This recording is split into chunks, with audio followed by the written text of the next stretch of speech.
10월 20일, 미국은 10월 19일이죠. 주말에도 쉬지 않는 미주널의 뉴스 시작하도록 하겠습니다. 주말에는 테슬라뿐만 아니라 국제 뉴스 전반에 걸친 부분들을 좀 아우르도록 하겠습니다.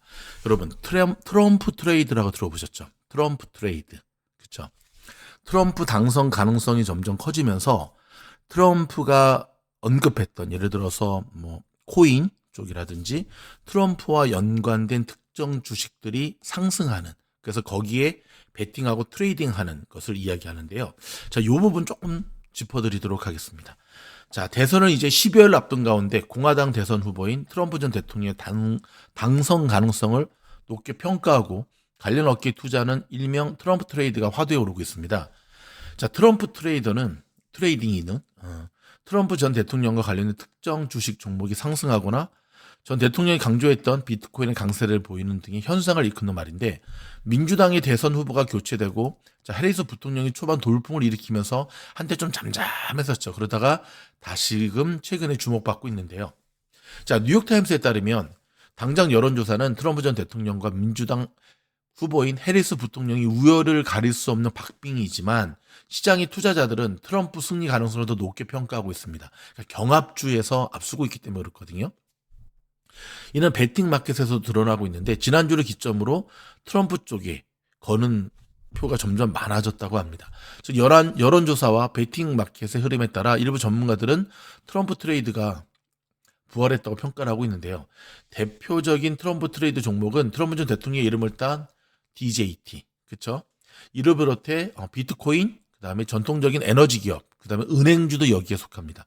트럼프 미디어의 주가가 지난 17일 기준 전날보다 15.5%까지 2%까지 치솟았다가 소폭 숨고르게 들어갔는데, 베팅 시장에서 트럼프 전 대통령의 우위를 점하기 시작한 이달 4일부터 트럼프 미디어 주가는 놀라지 마십시오. 무려 10% 빠진 100%가 올랐습니다.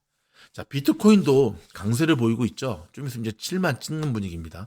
이달 초부터 비트코인 역시 10% 넘게 상승했는데, 그동안 암호화폐에 대해 우호적인 입장을 표명했던 트럼프 전 대통령의 당선 가능성이 높아졌기 때문에 그런 거죠. 자, 미국 투자은행 번스타인은 트럼프 전 대통령 당선 시 비트코인 가격이 연말까지 약 10만 달러까지 오를 수 있다라고 예측하고 있습니다. 또한 최근 투자자 메모에서 폴리마켓 베팅 지표에 따라 트럼프 당선 확률이 높아질수록 비트코인이 더 강세를 보이는 경향이 있다라고 진단을 했고요. 트럼프 당선 가능성에 따른 비트코인의 강세는 트럼프 전 대통령은 미국을 암호화폐 수도로 만들겠다고 밝히는, 지난번 이 비트코인 컨퍼런스 가가지고 대놓고 이야기를 했죠. 그렇죠? 자, 다만 트럼프 전 대통령의 일가가 월드 리버티 파이낸셜로 불리는 암호화폐 사업을 추진하면서 코인 시장 내에서도 이해 충돌에 대한 지적과 업계 전반의 신뢰도 저하 등 부작용에 대한 우려도 좀 나오고 있는 사실입니다. 트럼프 전 대통령의 당선 기대로 달러와 가치도 오르고 있는데요. 자, 트럼프 전 대통령의 20% 보편 관세 공약이 현실화될 경우에 이거는 인플레이션의 요인이 되고, 이에 따라 금리가 오르면 달러 가치도 따라 상승한다는 논리인데요. 자, 트럼프 전 대통령의 집권 시 규제 완화 수혜 섹터로 꼽히는 은행주들도 최근 강세를 보고 있습니다. 다만 비즈니스 인사이더는 베팅 사이트와는 달리 여론조사에서는 여전히 양강 후보가 접전을 벌이고 있고, 증시에서도 해리스 승리 가능성에 대한 신호를 읽을 수 있다고 지적을 했습니다. 1928년 이후 대선과 증시의 상관관계를 보면 약 83% 정확도로 S&P 500 지수가 대선 직전 3개월간 오른 경우 여당의 후보가 이겼고, 반대의 경우에는 야당의 후보가 이겼는데, 올해의 경우 지난 8월 5일 이후 S&P 500 지수는 12%가량 오른 상태입니다. 참, 한 치 앞을 내다볼 수 없는 상황이 펼쳐지고 있는데요. 자, 백그라운드가 시작을 안 했네요. 자, 백그라운드는 지난번 테슬라의 로보택시 이미지를 보면서 진행하겠습니다. 중동의 전쟁 이슈도 다시금 전 세계 주목을 받고 있습니다. 이미 들으셨겠지만, 자, 베냐민 총리 집 위로 드론 공격이, 그렇죠? 집이 아니라 관저죠, 관저. 이스라엘 총리 관저 위로 드론 공격 있었는데, 자, 이란의 유엔 사절단은 배후는 헤즈볼라라고 밝혔습니다. 자, AFP 통신이 인용한 이란 관영 통신에 따르면 이란의 유엔 사절단은 자국 정부가 자금을 지원하는 레바논의 헤즈볼라가 이스라엘 총리 관저에 드론 공격을 감행한 배후라고 밝혔습니다. 이란의 유엔 사절단은 네타냐후 이스라엘 총리 관저에 대한 공격에서 이란의 역할에 대한 질문에 이번 행동은 레바논 헤즈볼라가 취했다고 답변을 했는데요.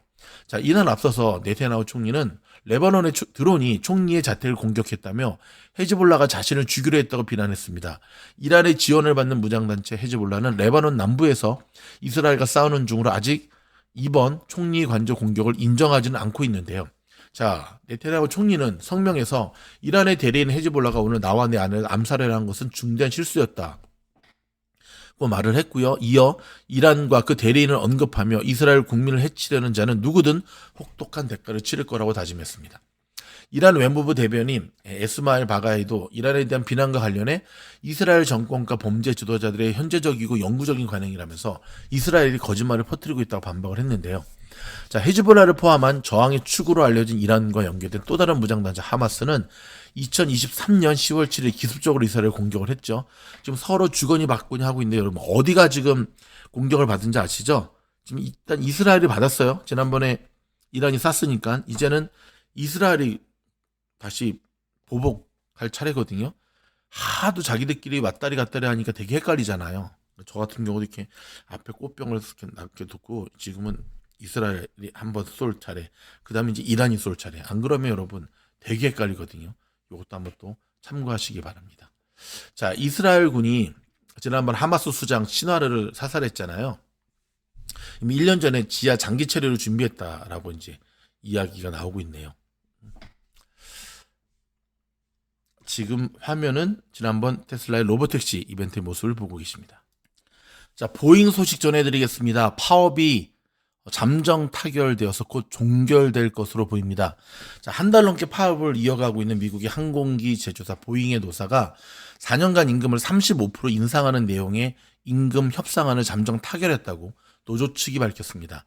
자, 지난 17일 국제기계 항공 노동자 연맹 751 지부가 발표한 성명을 보면 보잉 노사는 이 같은 임금 인상안과 함께 연간 최소 상여금 지급과 특별 상여금 지급 등을 내용으로 하는 협상안을 잠정 타결했다고 밝혔습니다.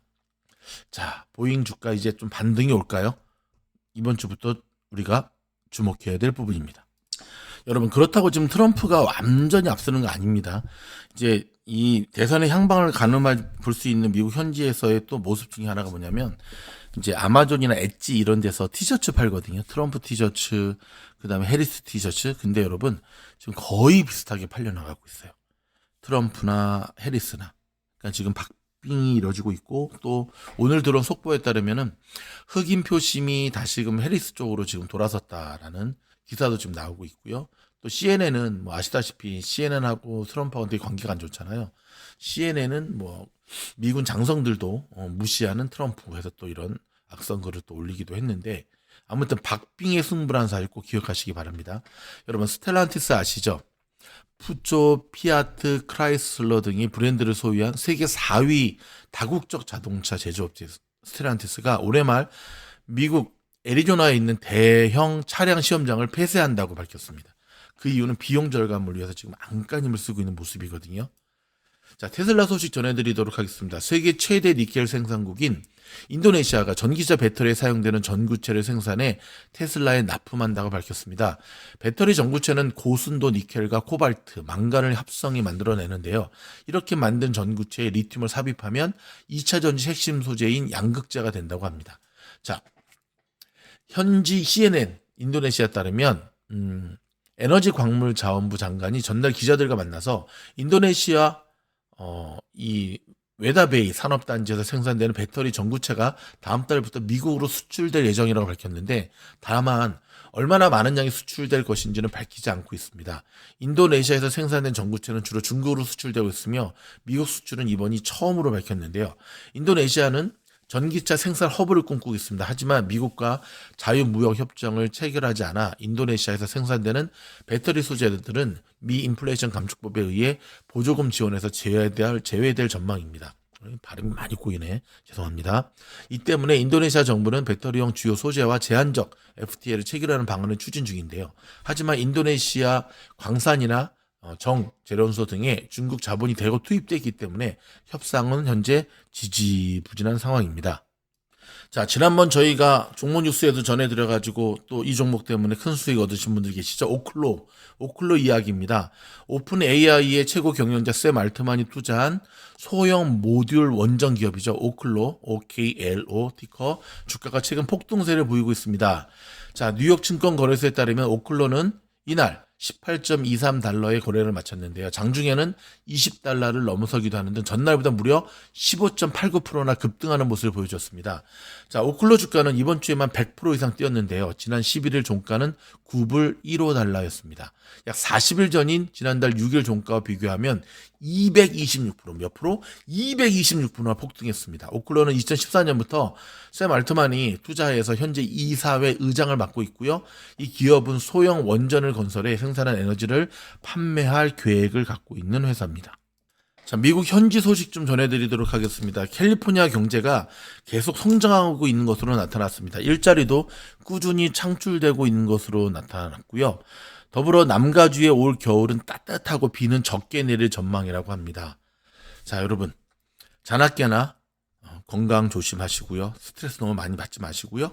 그리고 좀 더 깊이 있는 공부를 원하시면 밑에 하단에 보이시죠? 멤버십 가입 후에 우주 6기 지원서 지원하시면 정말 장이 좋으나 나쁘나 행복하고 즐겁게 주식 공부할 수 있습니다. 그러면 다음 영상에서 뵙겠습니다. 여러분 저희 영상이 도움이 되었다면 좋아요, 구독, 알림 눌러주세요. 다음에 봐요.